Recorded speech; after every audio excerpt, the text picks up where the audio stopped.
A mother's home went quiet, and then 3 years passed before she was found. That is the haunting shape of the Suzanne Morphew case.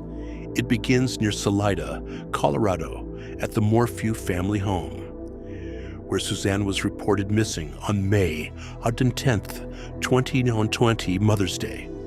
And it stretches forward to September 22nd, 2023, when her remains were discovered in Saguache County. Between those dates is the central void in the story, a long unanswered space where searches continued, legal theories changed, and the case kept moving, even when the woman at its center had still not been found. That gap makes Suzanne's disappearance difficult to place in a single frame. It is a missing person case. It is also a homicide investigation. It has included an arrest, dropped charges, the later recovery of remains, an autopsy finding, and a new indictment. The case has never followed a clean, straight line. Instead, it has moved through absence, accusation, dismissal, discovery, and renewed prosecution. For investigators, for the public, and most importantly for those who love Suzanne, the question has remained painfully steady. What happened after she was reported missing and before she was finally found? Suzanne Morphew was a 49-year-old mother of two. Beyond that basic and deeply human fact, this account stays deliberately restrained. Respect in a case like this means not filling silence with speculation and not turning a person's life into a set of unverified details. What is confirmed is where the official timeline begins, near her home in Chaffee County, Colorado, near Salida. What is also confirmed is where the case shifted more than 3 years later, Saguache County, where her remains were discovered. In this story, geography is not just background. It becomes part of the puzzle. One county anchors the first known absence. Another county marks the place where the search finally changed form. From May 2020 to September 2023, the public record held a space it could not fully explain. There was a beginning, but no recovered body. There were investigative steps, but no complete account. There were legal actions, but no final resolution. The distance between those points is not only measured in miles, it is measured in years of uncertainty. The home near Salida is where the investigative story starts, because it fixes the first known point in the timeline. Suzanne Morphew was reported missing on May 10th, 2020. Every later development has to be measured against that date. At first, the case was defined by absence. A woman had vanished. Searches were conducted. Attention grew. But the central fact remained unresolved. Suzanne herself had not been found. Without that recovery, the case remained suspended between urgent possibility and terrible uncertainty. The next major legal turn came in May 2021, when Barry Morphew was arrested and charged with Suzanne Morphew's murder. At that stage, the case entered a formal criminal process, but it was still built around the disappearance of a woman whose remains had not been located. That distinction matters. An arrest is not a conviction. A charge is an allegation that must be proven in court. And in 2021, even as prosecutors move forward, the physical center of the case remained missing. Then, the legal picture changed again. In April 2022, the charges against Barry Morphew were dropped. That development did not answer the underlying question of what happened to Suzanne. It did not establish guilt, and it did not establish innocence. It changed the legal posture of the case, but it did not close the investigation in the broader sense. Suzanne was still missing. Her family and the public still did not have the most basic answer: where she was. That answer came in a limited and devastating form on September 22nd, 2023, when Suzanne Morphew's remains were found in Saguache County. The discovery did not instantly solve the case, but it changed everything about its shape. What had been a disappearance with an empty center became a death investigation with remains to identify and examine. The timeline, however, still held its silence. More than 3 years had passed since Mother's Day 2020. More than 3 years had passed before Suzanne was located. That long interval is the fracture at the heart of this story. After the discovery, the case moved into a forensic phase. An autopsy determined that Suzanne Morphew's death was a homicide, and that tranquilizer chemicals were present in her body. That finding added a serious and painful layer to an already complex investigation. It clarified the manner of death, but it did not explain the whole sequence of events. A homicide finding tells the public that Suzanne did not simply disappear and remain missing. It does not by itself identify who is legally responsible. That distinction is essential because the case has often been discussed in the space between confirmed facts and legal allegations. The confirmed fact is the autopsy finding, homicide, with tranquilizer chemicals present. Separate from that, prosecutors have alleged that Barry Morphew used tranquilizer chemicals, typically used on animals, in connection with Suzanne's death. That remains an allegation in an ongoing case.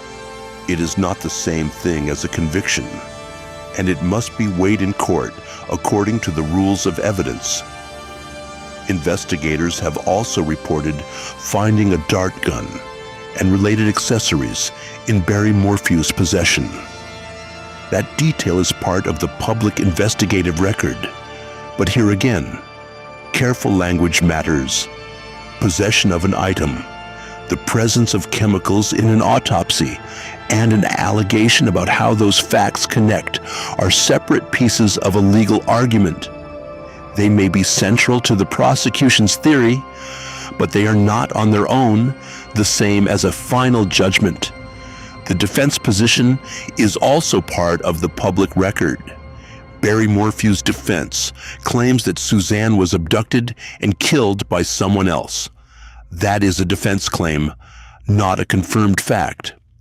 But it is important to include because this case is ongoing and because legal fairness requires that allegations and defenses be kept distinct. The public record does not allow unanswered questions to be treated as proof of any one theory. Missing time, disputed evidence, and competing explanations can exist in the same case for years. This is why Suzanne Morphew's case resists a simple narrative. The confirmed timeline is clear in some places and incomplete in others. May 10th, 2020, she was reported missing. May 2021, Barry Morphew was arrested and charged with her murder. April 2022, those charges were dropped. September 22nd, 2023, her remains were found. The autopsy later classified her death as homicide with tranquilizer chemicals present. June 2025, Barry Morphew was re-indicted for her murder. Each of those dates matters, but none of them, standing alone, explains the entire middle.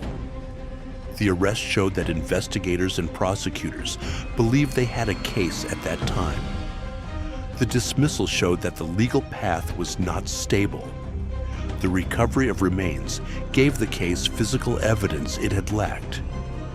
The autopsy added a confirmed homicide finding. The re-indictment brought the case back into active criminal proceedings. But the public record still does not fully explain what happened during the long stretch when Suzanne was missing. The June 2025 re-indictment is a major development, but it has to be described precisely. An indictment is a formal legal accusation. It is not a conviction. and it does not resolve the case by itself. As of June 2025, Barry Morphew has been re-indicted for the murder of Suzanne Morphew, and the case is ongoing. The allegation will have to be tested through the legal process. Until then, the difference between accusation and proof remains central. That legal caution does not make the facts less serious. It simply keeps the story honest. Suzanne Morphew was reported missing. Her remains were later found. Her death was classified as a homicide. Tranquilizer chemicals were present in her body. Those are confirmed facts. The allegation that Barry Morphew used tranquilizer chemicals in connection with her death is a prosecution allegation. The claim that someone else abducted and killed Suzanne is a defense claim. The unresolved questions do not prove either side. They show why the case remains open. In long-form true crime, there is a temptation to make the timeline feel cleaner than it is. This case does not allow that. It asks the viewer to sit with uncertainty. It asks us to follow a path that moves forward, reverses, and then reopens. It asks us to remember that a missing person case is not just a sequence of filings and headlines. It is also a family waiting for answers, a community trying to understand, and investigators working within the limits of what the evidence can show. To return to the home near Salida is to return to the first known absence. A home can become a kind of witness in a case like this, not because it speaks, but because it marks the boundary between ordinary life and the moment everything changed. From that point, the timeline fractures. The missing report, the search, the first charges, the drop case, the discovery in Saguache County, the homicide finding, the re-indictment. Each event is confirmed. Each event matters. None of them explains everything. The 3-year gap is not an empty detail. It is the defining feature of the case. During that period, Suzanne's whereabouts were unknown to the public. The investigation continued, but the most important evidence was still missing. When her remains were found, the case did not become simple. It became more complete in one sense and more difficult in another, because the recovery answered where she was found, but not every question about how she got there or what happened before. That is why the discovery in Saguache County changed the emotional weight of the story without ending it. For years, Suzanne was described as missing. After the identification of her remains and the autopsy finding, the public could no longer understand the case only through the language of disappearance. It was now a homicide case with an ongoing prosecution. But even a homicide finding does not provide a full narrative. It provides a legal and medical classification, while the courtroom process addresses responsibility.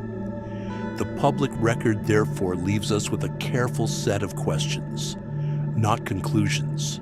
What happened before Suzanne was reported missing?